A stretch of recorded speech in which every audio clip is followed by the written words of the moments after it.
What's going on, everybody? I wanted to talk about a little situation. I want to talk about burst today, and particularly that moment that you just saw. Using burst against your opponent is really important to get you out of their strong situation. Here I'm getting hit by Leo like over and over and over, but here specifically is a time where Leo tries to bait my burst, and this is a really important moment in the match for a couple of reasons. Now, by the way, I don't bite. I've been baited by this enough that I don't bite. I'm sure we could all agree getting our burst baited is bad, but look at the situation in particular.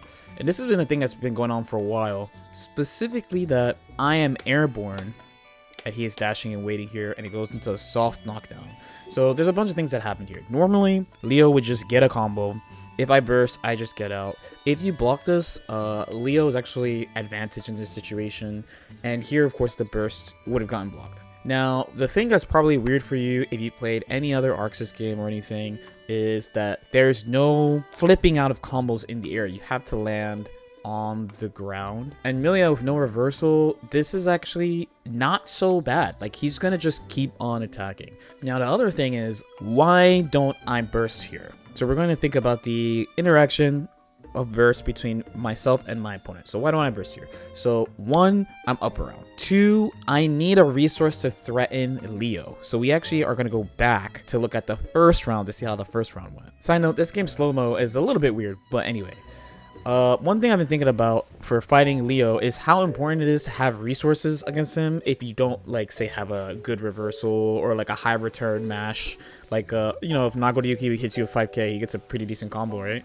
Or Milia, she gets a knockdown, which is fine, but it might not be the best deterrent. So one thing that I think is pretty important for versus Leo is maintaining resource, like always trying to have a resource advantage over him. So right now I have a burst, and I have positive, and I have 50 meter. So the way this round ends up playing out is, okay, sure, he DPs me, he's gonna do his Leo thing, but now I could threaten with YRC. I don't have to use burst. He has more than one thing to look for now. He has to look for my gold burst, he has to look for me to use BRC if possible, if he's gonna wait, and he has to look for YRC. YRC successful, we go back to neutral, I still have positive, I have another 50 in case he catches me. He has 50 meter too, of course, but here I still feel pretty comfy because I have resources that I could use to fight him. Which gives me this situation, which gives me a guess for game situation. This is actually one of my weaknesses, by the way, like end of game stuff, but anyway. We get him the last mix up. So I never had to use my burst as the one resource here.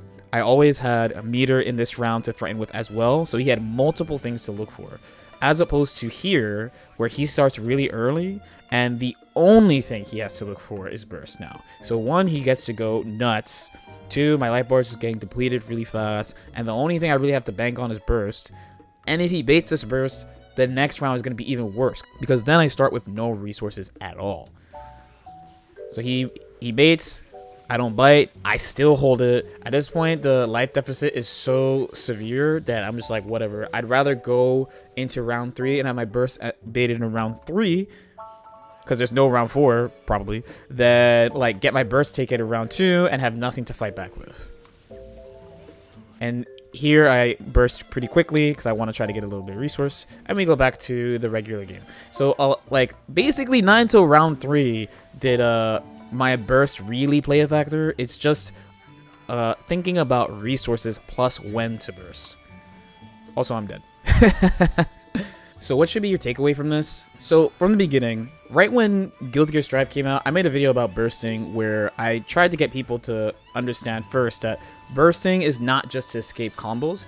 Well, it is kind of technically for that. Like, it's not just for that. You can use that to escape really bad, strong situations from your opponents, especially the situations that, you know, especially if you're newer, you're like, how do I get out of this? And the answer is you don't really get out of it. Like, that's what the character is designed to do, and they should be strong there. So that's, of course, a really good way to use it at a baseline.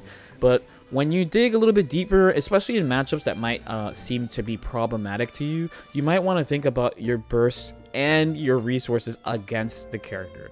I think pretty much all characters who don't have reversals can think about their bursts like this against Leo. And also, maybe you'll start thinking about places where you might want to like end your combo because you have a pretty good advantage anyway, because the opponent can't recover in the air and attack you.